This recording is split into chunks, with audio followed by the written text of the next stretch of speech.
Hello everyone, it's Shane Kanto here with the Wasteland Reviewer YouTube channel, and this is my review of a film that came out quite a few weeks ago, but I was able to get a chance to see it this weekend, called Moonlight.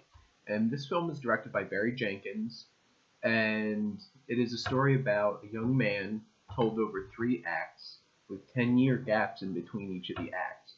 And he's a young man who lives in a rough neighborhood with a drug addict mother, and him dealing with the fact that he's gay.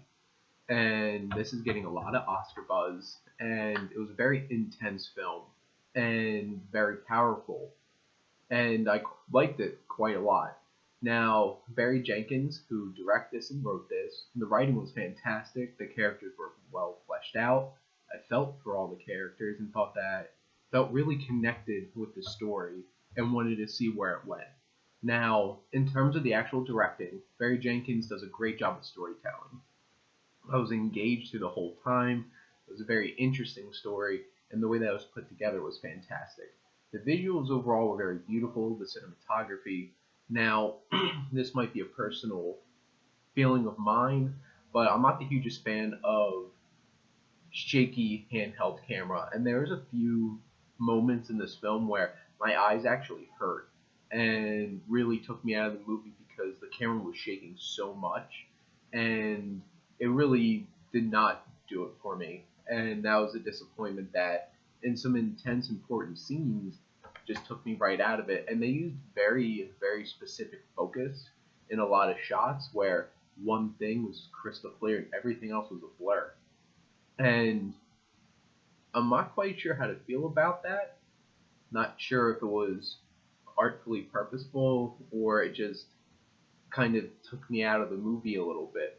But overall, what Barry Jenkins brought to this was fantastic and really constructed a fantastic film. Now, one of the biggest strengths of this film is the acting.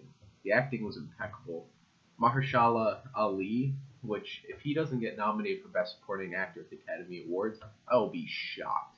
He was fantastic. He wasn't in it a huge part of the film, but he felt important, and when he wasn't there, felt missed. And he just brought some real gravitas to the situation and a real figure for the main character, Sharon, to actually connect to. And he was fantastic. All 3 actors that played Sharon they were all fantastic, did a great job, and really made it seem like this was the same person throughout, which is a hard thing to do, making those connections with mannerisms and how they act.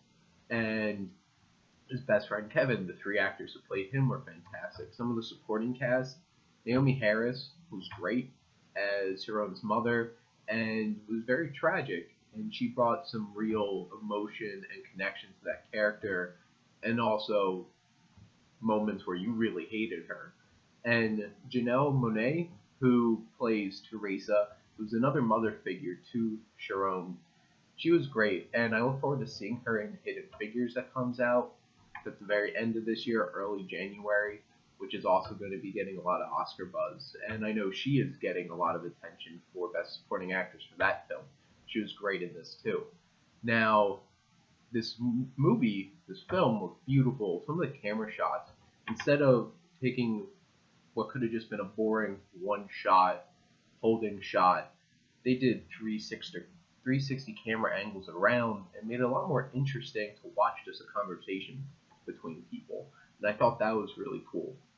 My only other flaw with this film is that the pacing was a little bit too slow for me at times. I felt like definitely towards parts of the first and second act, it felt like they really weren't trying to go anywhere, and it felt a little stopped. But the thing is, the characters and the story were so interesting that it didn't take me out of the movie, and I find that a very small flaw. Overall, Moonlight deserves the attention that it's getting, and I'm going to give Moonlight an A-, and I would highly, highly, highly suggest you go see this film. It's an intense, believable story, and you really feel for the emotions and the connections that Sharon's trying to find, and especially the connection with him and Kevin. And it's emotionally draining. I felt kind of speechless at the end because it took so much out of me. And I'm really glad that Brad Pitt, who produced this, decided to back this film to make sure that this got made. So go check it out.